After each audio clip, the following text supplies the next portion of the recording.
Our next speaker is Zhun, who teaches economics at John Jay College. His recent book, From Commune to Capitalism, How China's Peasants Lost Collective Farming and Gained Urban Poverty, was published by Monthly Review Press. Thank you, Michelle, and really appreciate for the opportunity to speak here, to participate. I believe for many of you, including myself, since pandemic, it's very depressing in general. But I think seeing the emergence of Child Collective is definitely, brightens the day for me and for many.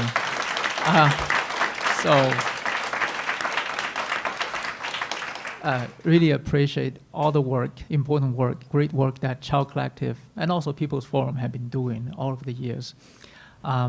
I grew up in China. I now work in New York just for the moment, and I agree with most of the views that were shared by the speakers before me. And but as someone who has been a part of the leftist movement struggles in China, I would probably be a little bit more critical on the Chinese experience. And today I want to talk about China as a challenge to capitalism. If we look at the mainstream media and some other media, and you see that China is often perceived as an important player in world capitalism. Regardless of what Chinese government or China portrays itself as, its Chinese characteristics, some certain kind of socialism, etc. But it's an important player, and indeed, I think the collaboration between the Chinese elites and the ruling classes in the United States and the West in general have been some part of the founding blocks of the contemporary capitalist order, and we know that. And some people like this and hope that the U.S. and China would be wise enough so that they can, preserve that relationship. Just don't disrupt. And some other people don't like it. They think that they don't like China's particular role in world capitalism. There are many possible reasons. For example, some people think that capitalism deserves better, something better. And some other fear that China is too dangerous, too untamed for the purpose of developing capitalism. And here, I think those views, either appraising or more critical, they focus on China as a friend and sometimes even a savior of capitalism. But I think there is I think this is an important part that we can overlook that China as a potential challenge to capitalism. So how can we see China as a challenge to capitalism? It's because yes, all the trade, all the great investment that China is doing, it in itself is not necessarily against capitalism. It can be promoting some important necessary industrialization, etc. But it's not sufficient in my mind. I think that we should understand that China started its reintegration to the world capitalism starting from the late 1970s after Chairman Mao passed away. And we know that reintegration of the former Soviet Union and China, among others, greatly extended the lifeline of capitalism.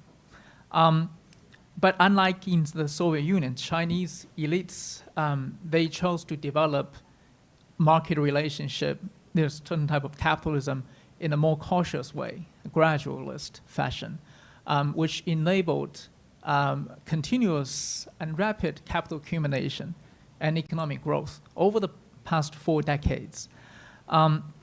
So this sustained accumulation brought huge amount of wealth to a new capitalist class.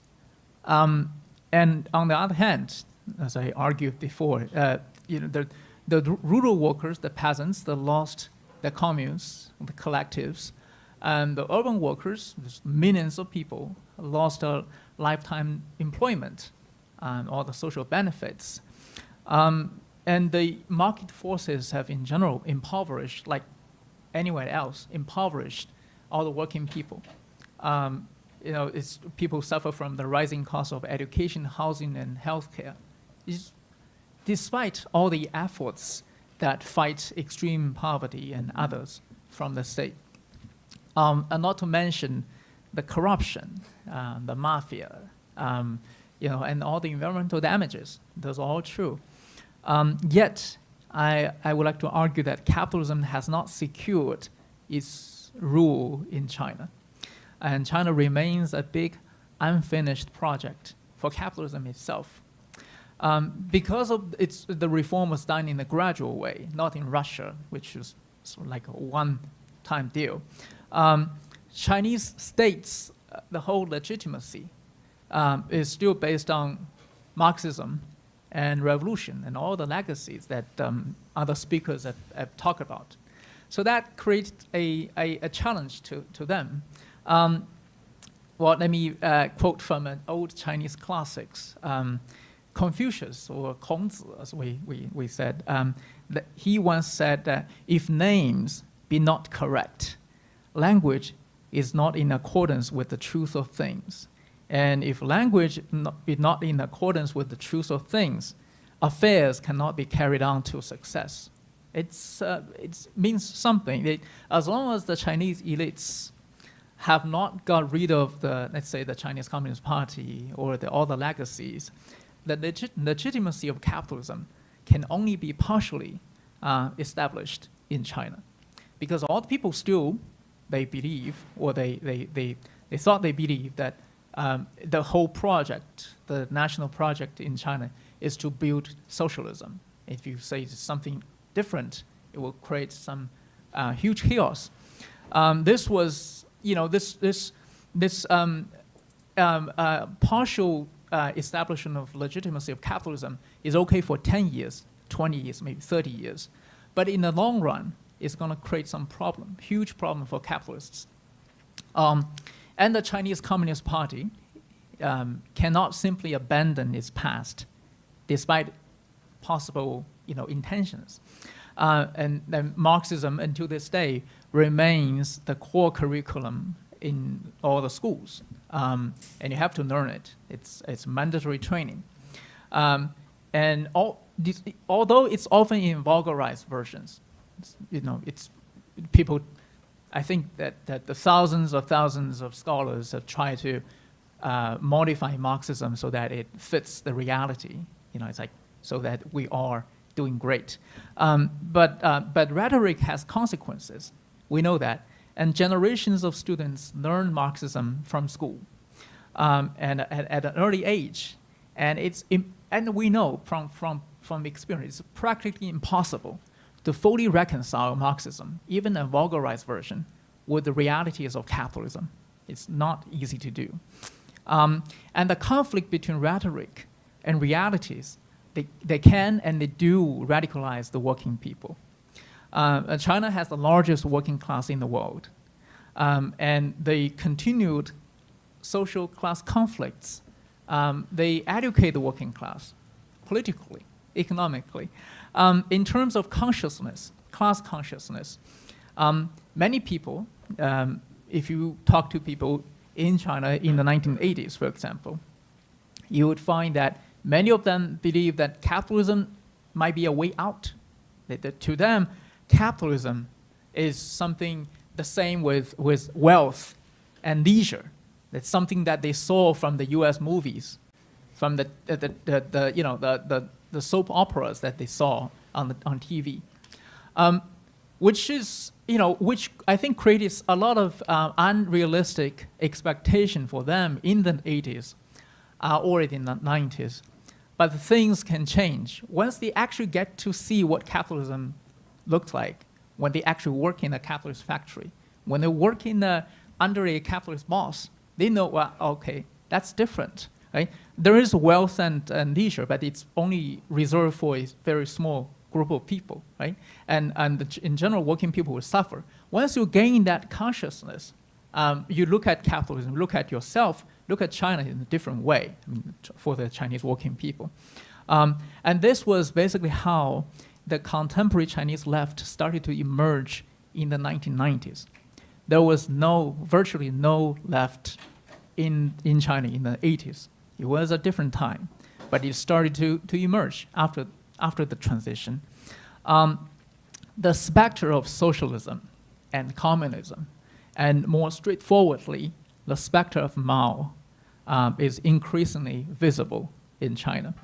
And while the socialist societies in the 20th century, as Chairman Mao once said, they tend to create capitalist roaders, elites who think that capitalism gave them more benefits, more wealth than socialism. So they have a tendency, they have the incentive to move to capitalism.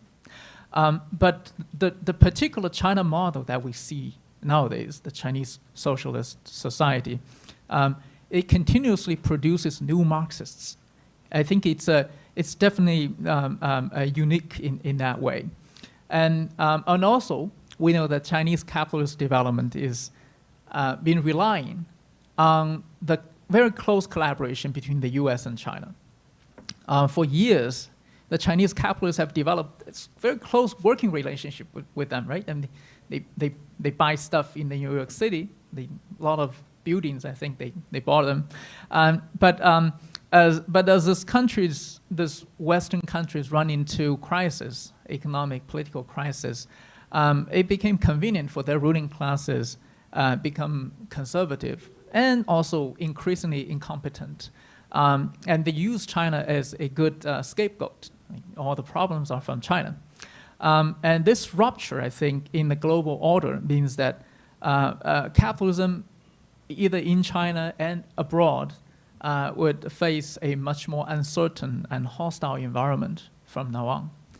It's something that, regardless of what the personal opinion is, but it's something tougher for them, for all of them. I think all of those problems and challenges, internally, externally, leave the Chinese elites in a difficult position. Again, they may have different personal thoughts on this, but in practice, they have three choices. First, they can do a new shock therapy, like which they didn't finish starting from the 80s and 90s. A new shock therapy to get rid of the remaining public assets, that get rid of Marxism from all the curriculum. They can get rid of the Communist Party. I think many people have thought about this. They intended to do this, but it's increasingly risky, and it's unlikely to be popular. So they have missed the momentum by the end of 1980s or early 1990s to do it. I mean, like Russia, they did it, right? But in China, if you didn't do it at that time, now it's impossible even to think about it. Second, they can just do business as usual. They pretend nothing was happening. But this would only deepen the contradictions and further destabilize the capitalist order. Or third, they can do more regulation. They can give more to the working class. They can really move forward to a progressive, left direction. But the thing is that any meaningful reform could potentially threaten capitalism economically and politically. We have seen some of the reforms in the last few years, and the government has at least been giving more progressive, at least rhetorics in the last 2 years. So we have to see how far those reforms can go. But I think it's in a good progressive direction. But of course, I think capitalists over the world face deep contradictions. But in China, such problems are explicitly political and inherently revolutionary. In the United States or in many other countries, the problems are between this group or that group, this race and that race, this gender, that gender. many of those struggles are meaningful, are useful, are progressive. But in China, the problem is whether you want capitalism or socialism, whether you want revolution or anti-revolution, that's much more explicit. There's no way around it. So I think that what is certain is that capitalism has passed its heyday, even in a, let's say, emerging market like China, like what the mainstream media likes to say. And the struggle around China and also within China will be a crucial piece in the ending of capitalism everywhere. So thank you.